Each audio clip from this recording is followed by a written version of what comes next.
À la une ce soir, vent de discorde au sein de la FSU. Certains membres du syndicat remettent en question la légitimité de l'actuel secrétaire départemental. 2 personnes occuperaient le même poste depuis l'annulation des élections par le tribunal en 2016.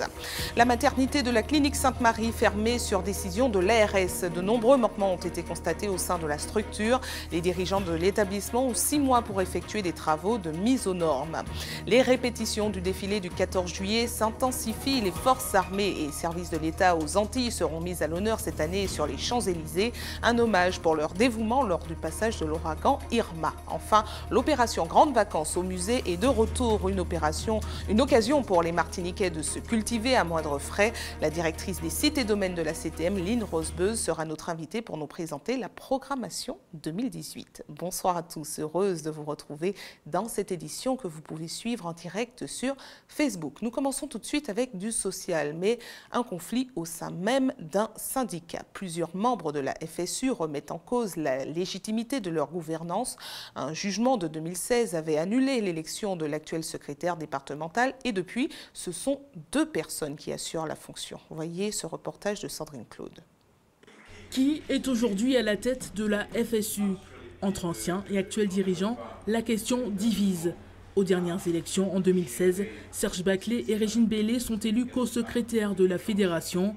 Suite à une plainte déposée notamment par ces 3 membres de la FSU, dont l'ancien secrétaire départemental Yvon-Joseph Henry, les élections sont annulées. Ceux qui sont co-secrétaires font partie d'une liste qui a été invalidée. Vous êtes invalidé, la justice vous annule les élections et vous continuez. Vous continuez, soi-disant, a dit l'un de ses représentants, parce qu'il fallait exister. Non! Constitué en association avec d'autres membres de la fédération, Yvon-Joseph Henry entend se référer au tribunal pour faire appliquer le jugement de 2016. Nous allons aller en justice pour réclamer des comptes et réclamer que ceux qui se comportent de manière scandaleuse alors que ce sont des responsables syndicaux, ça a été parmi eux des responsables de la FSU, ils ne peuvent méconnaître les règles de fonctionnement, les lois. Directement visé, Serge Baclé affirme maintenir son rôle au sein de la fédération en toute légitimité. Il s'avère que la FSU doit fonctionner et la majorité des syndicats de la FSU, d'ailleurs tous les syndicats, sont unanimes à faire fonctionner la FSU. Nous sommes donc dans des dispositions d'ailleurs d'ouverture, puisque nous avons demandé à tous les syndicats et à toutes les composantes est-ce qu'ils étaient d'accord à continuer, et donc toutes les composantes étaient d'accord. Les partis opposés affirment ne pas être en quête de pouvoir. Quoi qu'il en soit, les nouvelles élections auront bel et bien lieu en décembre prochain, à l'occasion du Congrès national de la FSU. C'est un service qui a marqué la vie de bon nombre de Martiniquais et qui a fermé ses portes sur décision de l'ARS. La maternité de la clinique Sainte-Marie n'accueille plus de patientes depuis la semaine dernière. Cela faisait des mois que les syndicats alertaient sur les manquements graves au sein de l'établissement. Aujourd'hui, la direction a 6 mois pour effectuer ses travaux. Reportage de Loïc Régis. Le bloc opératoire et une grande partie de la maternité sont fermés à toute activité pour 6 mois. Des travaux sont déjà en cours dans une aile du bâtiment. Une rénovation attendue. Le personnel alerte la direction et les autorités depuis plusieurs mois sur des conditions de travail difficiles. Ce n'est pas une surprise, bien sûr, puisque nous avons fait de nombreuses manifestations au niveau du dysfonctionnement au sein de la clinique Sainte-Marie depuis des années. Bon, malheureusement, ça arrive maintenant, mais comme vous voulez, c'est difficile. Une mesure prise par l'Agence régionale de santé suite à des enquêtes menées précédemment. Il s'agirait avant tout d'une mise aux normes pour améliorer l'hygiène. Toute autre raison est rejetée. On travaille dans un centre hospitalier, il y a des décès, mais ce n'est pas suite à ça. Mais là, l'ARS a fermé, c'est pour un manque de matériel. C'est le manque de tout ce qu'on demandait depuis de quelque temps et qui n'a pas été fait. Avec cette fermeture, l'activité est déplacée vers d'autres centres, la MFME, la clinique Saint-Paul et l'hôpital de Trinité. Compte tenu des écarts à la réglementation qui ont été constatés, il y a des mises en demeure pour la réalisation de travaux et la prise de mesures pour mettre aux normes finalement cette activité. Et dans l'attente, effectivement, c'est une fermeture à titre conservatoire de l'activité qui a été décidée par l'ARS pour permettre à la clinique de prendre toutes ces mesures. En ce qui concerne le personnel, Un plan est déjà à l'étude, il concerne une vingtaine de salariés. L'ARS s'est assurée que la clinique avait pris toutes les mesures pour permettre à chacun de retrouver une affectation au sein de l'établissement. Des affectations qui n'ont pas encore été décidées selon les syndicats. Malgré notre demande, la direction de la clinique Sainte-Marie n'a pas souhaité répondre à nos questions.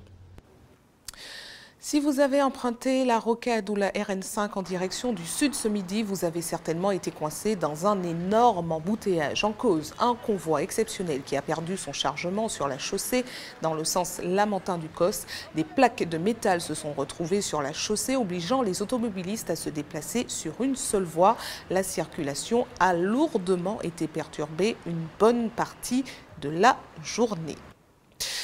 Si le mois de juillet est synonyme de grandes vacances pour certains, pour les militaires, au contraire, il s'agit d'une période de travail intense pour préparer, entre autres, le défilé du 14 juillet. Cette année, les forces armées et services de l'État aux Antilles seront mises à l'honneur lors du grand défilé sur les Champs-Élysées. Une récompense pour leur dévouement lors du passage de l'ouragan Irma. Les répétitions pour le grand jour sont donc prises très au sérieux, comme a pu le constater José Lecherti. Ordre serré, gestion des intervalles, tenir la cadence, avancer, changer de direction et s'arrêter. Le défilé du 14 juillet obéit à des règles précises. Quand on est sur les répétitions, on est évalué individuellement et collectivement avec tout un dispositif de caméras et de spécialistes qui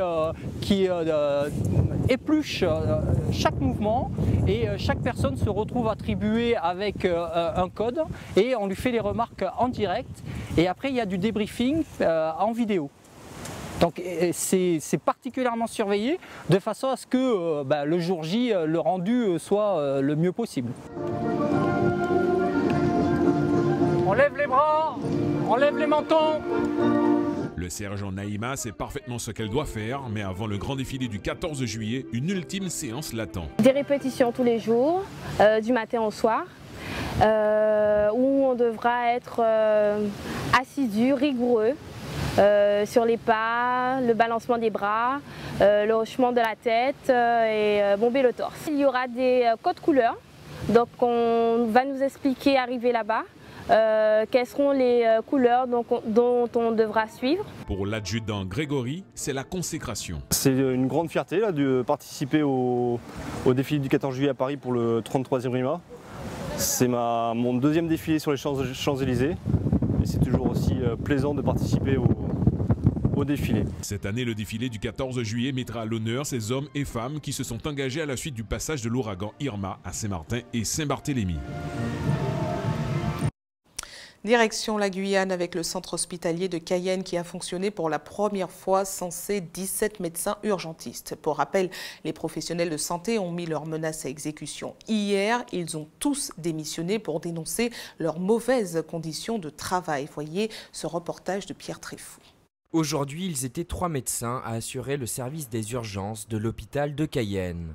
Sur 25 médecins urgentistes, 17 ont démissionné pour dénoncer les départs massifs et les conditions de travail. Avec 232 médecins pour 100 000 habitants, la Guyane est l'un des plus grands déserts médicaux de France. Face à cet exode des médecins, les élus de Guyane ont rencontré ce matin la direction de l'hôpital. Cette situation nous inquiète très lourdement et que nous n'avions pas l'intention de rentrer dans les aspects techniques du dossier. Simplement, il faut que la direction, avec la direction générale de l'ARS, propose des solutions pour que les Guyanais puissent être accueillis dans les meilleures conditions possibles. On savait qu'avant la démission des médecins, la situation était déjà critique et c'est ça qui les a poussés à manifester leurs inquiétudes. À partir d'aujourd'hui, il y a une véritable raréfaction des urgentistes avec des problèmes qui seront accrus. Donc nous avons estimé qu'il était de notre devoir que d'alerter la direction par rapport à cet état de fait. Pour accueillir les 120 patients journaliers, 40 médecins sont nécessaires pour assurer le fonctionnement des urgences SAMU. Aujourd'hui, ils ne sont plus que 28. Sur le coup de la colère, j'ai beaucoup fait, beaucoup dit, mais il y a quand même le personnel qui n'ont jamais laissé tomber mon fils. Il n'avait pas de place, les médecins, mais les personnes qui travaillent là sont venues le soigner, ont changé le pansement, on me dit Rudy, ils ont été là et je voulais plus parce que là c'était la parole du père.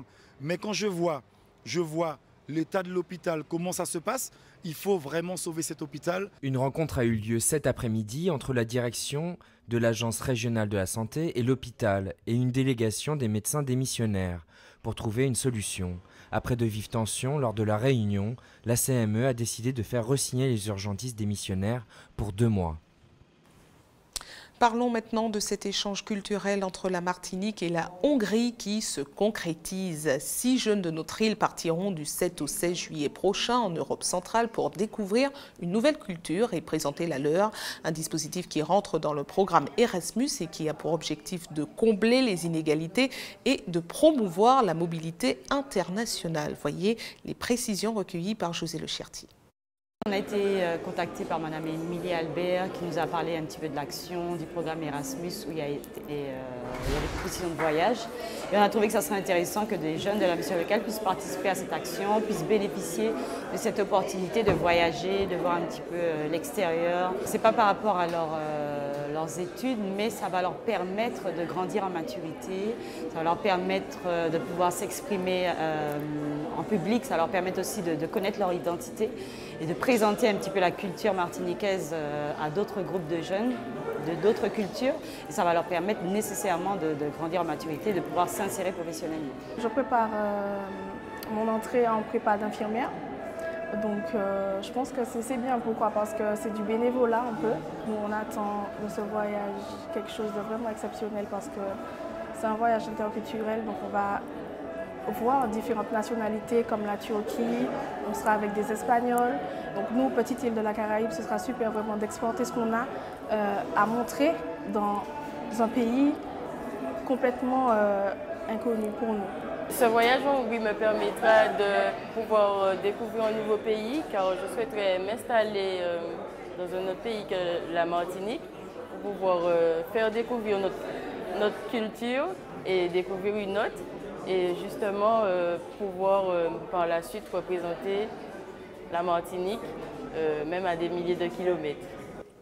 Les grandes vacances commenceront officiellement le 6 juillet prochain. Une période idéale pour se reposer, mais également se cultiver. C'est pour répondre à la forte demande que la CTM organise une nouvelle fois l'opération Grandes Vacances au musée. Et pour en parler, nous recevons la directrice des musées, sites et domaines de la CTM, Lynn Rosebeuse. Bonsoir. Bonsoir, bonsoir à tous. Merci d'avoir accepté notre invitation. Alors, le premier temps fort est programmé dès demain avec les mercredis du conte organisés à la bibliothèque Schellcher. Dites-nous de quoi s'agit-il? Eh bien, écoutez, c'est une façon un peu pour les enfants, hein, parce qu'il faut s'inscrire. Alors, on accepte des groupes de 12 enfants pour un peu éveiller leur curiosité et puis aussi voir leur créativité. Hein. Donc, et tout de suite après, le lendemain, il y a les jeudis du jeu. Oui, c'est ça. Alors, voilà. Les jeudis du jeu, ça sera tous les jeudis. Voilà, tous les jeudis jusqu'à partir de demain, les mercredis du conte, et jeudi, donc les jeudis du conte, jusqu'au 29 août. Alors, quel est le public visé? Alors là, ce sont les enfants. Hein, mais sinon, dans les autres établissements, c'est mixte. Il y a autant pour les enfants que pour les adultes. Alors, par exemple, à la pagerie, par exemple, il y a des ateliers qui sont prévus pour les enfants. Par exemple, concernant les contes, compter l'esclavage à la pagerie, et puis aussi une découverte de la faune, de la flore de la pagerie. Mais il y a aussi des ateliers qui sont prévus pour les adultes, comme par exemple sculpter les calebasses, par exemple aussi dans les autres musées, à la Maison de la Canne, etc. Et comment faire pour y participer? Il faut s'inscrire, c'est ça? Eh bien, écoutez, non. Par contre, pour la bibliothèque Schellcher, c'est gratuit. Il faut s'inscrire, tout simplement, puisque c'est des groupes de 12 enfants qui doivent être accompagnés quand même de leurs parents. Mais aussi à la pagerie, il faut s'inscrire. Il faut s'inscrire aussi au musée d'archéologie et de préhistoire. Mais dans les autres musées et les autres établissements, c'est ouvert à tous, puisque les enfants comme les adultes peuvent participer, puisqu'il y a des ateliers qui sont prévus pour les deux. Mais il y a aussi des conférences, parce qu'à partir du mois d'août, dans certains musées, notamment la Maison de la Canne, l'écomusée, le musée d'histoire et d'ethnographie, etc., il y a le musée du Père Pinchon qui participe aussi cette année. Il y a des conférences, il y a des films, il y a des expositions, 2 nouvelles expositions, une à la Maison de la Canne, c'est surtout la vie quotidienne dans les usines centrales, Alors le vernissage aura lieu le 25 juillet et il y aura toute une série d'animations autour, notamment des conférences sur la rémunération des travailleurs, par exemple. Alors je prends aussi l'autre temps fort, c'est à la Maison des Volcans. Alors justement, j'allais y venir, parce qu'il faut bien préciser que c'est une manifestation, une programmation qui est sur toute l'île. Sur toute l'île, puisque vous savez qu'en Martinique, nous avons des établissements, des musées particulièrement, pratiquement du nord au sud. Alors, cette année, ce qui est bien, c'est que nous avons sorti un calendrier, jour après jour. Alors, c'est-à-dire que si, par exemple, on veut savoir ce qu'on fait mardi, par exemple, on peut voir, eh bien, mardi, si je suis dans le sud, je peux aller, par exemple, à la pagerie. Si je suis dans le nord, au centre, je peux aller à la bibliothèque Schœlcher. Enfin, bref, un calendrier qu'on peut trouver où? Alors, je pense qu'il sera sur le site de la CTM. Sur le site de la CTM. Il sera aussi dans le grand média. Donc, les gens pourront le détacher et puis savoir exactement ce qu'il y a. Alors, parmi les autres temps forts, le 3 août prochain, il y aura au Centre découverte des sciences et de la Terre la Nuit des étoiles. Tout à fait, une animation également sur les mammifères marins, prévue en août également. Tous les mercredis, il y aura les animations avec Madininer. Tout ça, c'est au Centre découverte des sciences et de la Terre.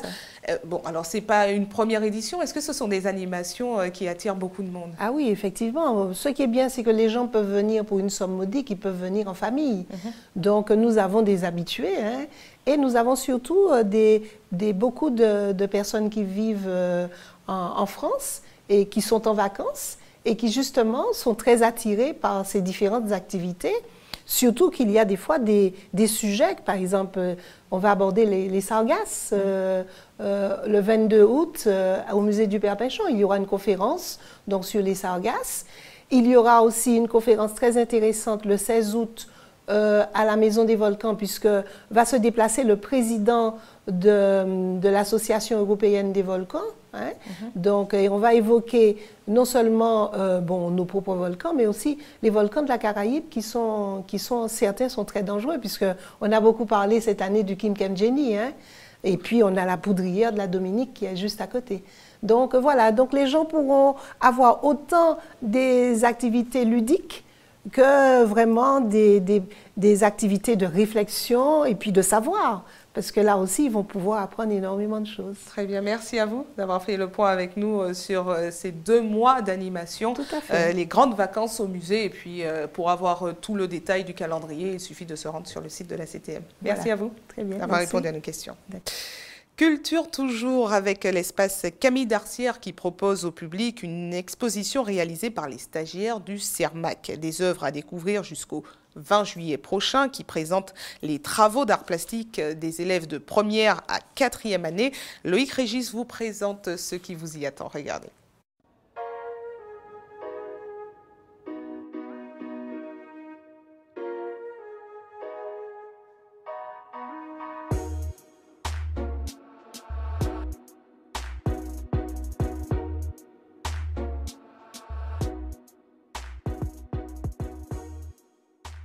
Je trouve ça super joli, c'est magnifique et celle que j'ai bien aimée, c'est celle qui est juste à l'entrée. Avec plusieurs couleurs différentes, c'est la peinture, hein, c'est pas de la gouache, c'est de la peinture. Et voilà, c'est magnifique. On a l'impression que vraiment ce sont des professionnels qui ont fabriqué ces beaux tableaux.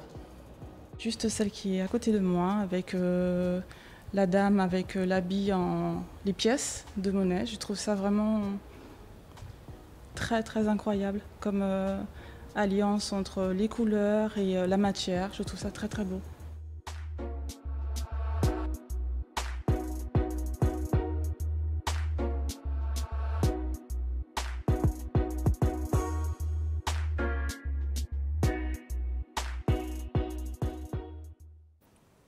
Restez avec nous à suivre dans cette édition, nouvel épisode de notre série consacrée à la 37e édition du Tour cycliste de Martinique. Nous ferons le point ce soir sur le dispositif de sécurité mis en place et puis nous reviendrons dans notre JT des communes sur le 5e prix obtenu par la ville de Casse-Pilote au concours Ville et Village Fleuris. Mais avant, tout de suite, place au football avec les 2 derniers matchs des 8e de finale de la Coupe du Monde qui ont eu lieu aujourd'hui. Ce matin, la Suède a battu la Suisse 1-0. Cet après-midi, c'est l'Angleterre qui s'est imposée face à la Colombie. Un match qui s'est terminé au tir au but, 4-3. Le tableau final des quarts de finale est donc connu. Le prochain match sera la France face à l'Uruguay ce vendredi à 10 h. Dans l'après-midi, ça sera le Brésil face à la Belgique, un match à suivre en direct sur notre antenne. Enfin, ce samedi, 10 h, la Suède affrontera l'Angleterre et à 14 h, ça sera la Russie face à la Croatie, un match que vous pourrez également suivre en direct sur notre antenne. Suite maintenant de notre série consacrée au Tour cycliste de Martinique qui commencera samedi prochain. La sécurité, élément clé de la compétition, sera assurée comme chaque année par les policiers, les gendarmes et les signaleurs. Comment cela va se passer? Voyez les précisions de Caril Chassol. Créer une bulle autour de la caravane du Tour, c'est l'objectif des acteurs de la sécurité de cette compétition. Les gendarmes, par exemple, devraient être plus de 500 au total à couvrir cette édition 2017. Pas loin de 580 effectifs de la gendarmerie de Martinique qui seront mis en œuvre pendant toute la durée de ce 37e tour sur l'ensemble des routes du département, avec notamment un dispositif mobile avec 10 motocyclistes de l'escadron départemental de sécurité routière qui formeront ce que l'on appelle la bulle de sécurité, qui est là exclusivement pour encadrer l'ensemble des coureurs lors de leur déplacement sur l'étape. Outre les motards de la gendarmerie et de la police, le comité régional cycliste fait appel à une vingtaine de motards. Ce sont des motards qui sont formés, qui ont passé un examen et qui sont régulièrement recyclés, qui connaissent donc parfaitement la réglementation. Surtout que depuis août 2017, il y a un décret qui est sorti qui change, on va dire, l'organisation et les directives de la sécurité sur les manifestations sportives. Et pour ne pas trop perturber la circulation, la bulle de sécurité lors du passage des coureurs n'est active que pendant 30 minutes. Dans cette bulle, il ne devrait avoir aucun véhicule mobile, on va dire. Aucun véhicule ne doit se trouver dans le dispositif à rouler. Donc, à partir du moment que le premier véhicule gendarmerie passe, ils doivent se ranger ils doivent attendre à peu près 30 minutes jusqu'à la moto balai équipée d'un fanion rouge, une moto gendarmerie, qui va libérer, on va dire, la voie. Et pour les coureurs qui dépasseraient ce délai de 30 minutes, par contre pour eux, ils ne disposeront plus de cette bulle de sécurité, donc ils seront obligés de respecter le code de la route. Cela est fait justement dans l'optique de ce que vous venez d'évoquer, de ne pas perturber plus qu'il ne faut la circulation qui est déjà très compliquée sur l'île. Reste à espérer que chacun saura faire preuve de patience pour un bon déroulement de cette 37e édition en toute sécurité. ATV toujours dans la proximité, nous passons tout de suite à notre JT des communes.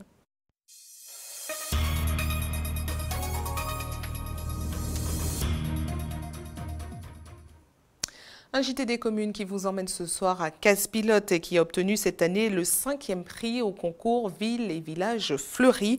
Une bonne nouvelle pour les agents de cette commune du Nord Caraïbe qui travaillent depuis longtemps à son embellissement. Nous vous en parlions déjà en février dernier. C'est le moment best-of de notre JT des communes. La façade maritime de la ville de Casse-Pilote, un atout considérable au plan touristique, mais c'est avec des fleurs que la ville a décidé d'aller toucher les cœurs. Daniel Dorin, le paysagiste de la ville de Casse-Pilote, a toutes les raisons d'être fier. Le travail accompli par sa petite équipe porte des fruits et cela n'a pas échappé au jury. Ça nous fait plaisir, après tant d'années, de décocher le prix 5e place, quoi. Et puis surtout pour donner l'exemple à d'autres communes. C'est le parc naturel de Martinique qui supervise l'opération fleurissement de nos communes. Cette année, 13 villes étaient inscrites au concours, suivant des critères précis. Casse-Pilote s'est distingué par ses pratiques en technique alternative, c'est-à-dire récupération d'eau de pluie, l'utilisation de plantes rustiques adaptées sur le milieu. Et donc ainsi, ça leur a permis, par rapport à d'autres communes, de se différencier. Une bonne 5e place qui honore toute la ville et la conforte dans son objectif. À Casse-Pilote, 5 agents sont détachés à l'aménagement paysager et au fleurissement. Tout ce qui est positif attire les retombées. Alors donc, comme nous sommes en train d'essayer de développer, d'ouvrir Casse-Pilote sur la Martinique et sur le monde, donc pourquoi pas? Pour Daniel Dorin et son équipe, ce 5e prix représente une sorte d'engagement à poursuivre l'effort. L'objectif avoué dans la ville de Casse-Pilote est de rattraper Sainte-Marie. On se dit pourquoi pas. Information pratique avant de refermer cette édition. Notez que des travaux de rénovation sont prévus sur la route communale La Mansarde à partir de demain au François. Le chantier se tiendra sur 3 mois en 2 phases. Sur la RD1 pour commencer jusqu'à l'embranchement Mansarde nord et sud. Une déviation sera alors mise en place par Mornecourt-Baril. Enfin, pour la 2e phase avec le raccordement jusqu'aux nouvelles résidences. Et vous êtes bien évidemment priés de respecter la signalisation. Enfin, information pratique à l'attention de ceux qui souhaitent faire un don de sang demain. Notez qu'une collecte sera organisée de 9h à 14h sur le parking du centre commercial La Galéria. Et puis, comme chaque jour ouvré, une équipe sera également à votre disposition de 9h à 16h à la maison du don derrière le CHU Pierre Zobda Kitman au quartier La Ména à Fort-de-France. Et c'est la fin de votre journal local et régional. Avant de vous laisser, je vous rappelle les titres développés ce soir. Vent de discorde au sein de la FSU. Certains membres du syndicat remettent en question la légitimité de l'actuel secrétaire départemental. 2 personnes occuperaient le même poste depuis l'annulation des élections par le tribunal en 2016. La maternité de la clinique Sainte-Marie fermée sur décision de l'ARS. De nombreux manquements ont été constatés au sein de la structure. Les dirigeants de l'établissement ont 6 mois pour effectuer des travaux de mise aux normes. Les répétitions du défilé du 14 juillet s'intensifient. Les forces armées et services de l'État aux Antilles seront mises à l'honneur cette année lors du défilé du 14 juillet. Un hommage pour leur dévouement lors du passage de l'ouragan Irma. Enfin, l'opération Grandes Vacances au musée est de retour. Une occasion pour les Martiniquais de se cultiver à moindre frais. La directrice des sites et domaines de la CTM, notre invitée, nous a présenté la programmation 2018. Restez sur ATV. Retrouvez tout de suite l'actualité nationale et internationale avec nos confrères de BFM TV, suivi à 19h55 du tirage de l'euro-million. Et enfin à 20h, 3 épisodes de la série Flash. Passez une bonne soirée avec nos programmes. Je vous retrouve avec plaisir demain soir dès 18h50 pour les titres. Bonne soirée et à demain.